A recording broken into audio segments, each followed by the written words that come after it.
و روز پیامبر صلی الله علیه و سلام علی ابن ابی طالب را با یک لشکر به سوی حائل منطقه که واقع در عربستان سعودی در اطراف ریاض است، منطقه نجد است، فرستانیدند تا اینکه آنجا را فتح کند. و سردار قبیله و سیدی قبیله گریخت و اینها رفته فتح کردند و به نزد پیامبر صلی الله علیه و سلام اسیرها و مالها را آوردند.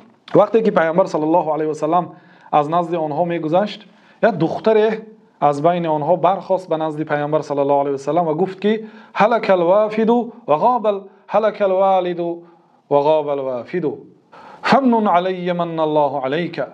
پدرم وفات کرد، برادرم غایب شد، غیب زد، برای من منتی کن، یک کرمی بفرما، الله تعالی به تو کرم کند، یعنی مرا ببخش، مرا آزاد کن. من دختر سیدی قوم هستم، پدری من اسیرها را آزاد میکرد، غلامها را آزاد میکرد، حق و حقوق همسایه ها را محافظت میکرد، به مردم طعام میداد، و شخصانی که به سرش مشکلی و مصیبت و مشقت آمده است آسانی می آورد، به آنها کمک میکرد، بین مردم سلام را پهن میکرد و به تمام کارهای خیر مردم را دستگیری میکرد. و از همه عجایبش و ما اتاه احد ورده خائبا قط، یگان مراتبه به نزد پدری من یگان آدم نآمده است که پدری من او را ناامید برگردانیده باشد. انا بنت حاتم الطایی، من دختری حاتم طایی هستم، دختری حاتم طای صفانه هستم. واقعا وقتی که در یه زمانه بود که قحطی آمده بود، یه شب به خانه حاتم طایی یه زن با فرزندانش می آید، شکایت میکند که مقصد چند روز است که چیزی نخوردیم، واقعا به درجه رسیدیم که اگر چیزی نخوریم به هلاکت میرسیم. بعد حاتم طایی آهسته از زنش رستی کارد را میگیرد و به سوی اسبش میرد. یه اسب داشت، همان وقت دیگه چیزی نداشت، برای اون که وقتی که قحطی میبیاید به شخصان سخاوتمند و کریم هم مشکلی هست، برای اون که آنها که به بخل و بخیلی عادت ندارند، همیشه به دادن آموخته شدن عادت کردن، مقصد بسیار وزنین است که به نظرش یک پرسنده بیاد و چیزی نداشته باشد. بنابراین رفت و همون اسبی که با آن میگشت اسب را کشت و گوشتهایش را پخته به نزد آن زن و فرزندانش گذاشت، حتی سیر شده رفتن. واقعا کسی نمی آمد که ناامید کند، به همه میداد. بعد پیامبر صلی الله علیه و سلام گفتند که این اخلاق مسلمان ها است، یعنی اون اخلاقی که الان از پدرت ذکر کردی، این اخلاق، این خلق های زیبا باید در مسلمان ها جمع شود و یافت شود.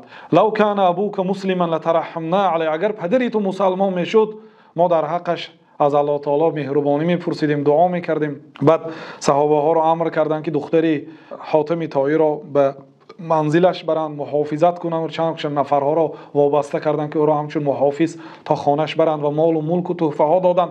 و به شرافت این دختر و به سبب کرم حاتم طایی هم نفرانی دخترش که اسیر افتاده بودند آنها را هم عفو کردند. بنابراین وقتی که به حائل رسید، به دهه طایی خود رفته رسید و برادرش عدی ابن حاتم طایی مکتوب کرد که من از نزد یک شخص آمدم که از پدرم اون دیده کریمتر است. واقعا پیامبر صلی الله علیه و سلم از حاتم طایی دیده و از همه شخصیت های دنیا کریمترین شخص، سخاوتمندترین شخص در این دنیا جناب رسول الله صلی الله علیه و سلم بودند. بیا گفت از این مرد نترس، یعنی که این پیامبر اسلام یک شخصی نیست که تو رو به قتل رساند، اگرچه گریخته باشی، اگرچه تو دشمن باشی در وقتش. وقتی که حضرت عدی ابن آمد خلاصه قصه دراز اسلام قبول کرد و خواهرش صفانه هم اسلام قبول کردند، روز عدی ابن حاتم طایی خصلت های نیکی پدرش رو به پیامبر صلی الله علیه و سلام، چخیلی که در مسند احمد آمده است، سندش هم صحیح است، ابن حبان صحیح کردن، نقل میکنه که پیامبرم این کار رو میکرد، اون کار رو میکرد، کار و خصلت های نیکی پدرش رو ذکر میکند، میگوید که آیا پدرم روز قیامت اجر و ثواب میگیرن؟ بعد پیامبر صلی الله علیه و سلم که ان اباک طلب شیئا فاصابه، پدرت یک چیزی را طلب کرد و به چیزی طلب کرده اش رسید، یعنی به مقصدش رسید. یعنی پدرت شهرت میخواست، پدرش ایمان نداشت به الله تعالی، مسلمان نبود، در دین کفر از دنیا گذشت.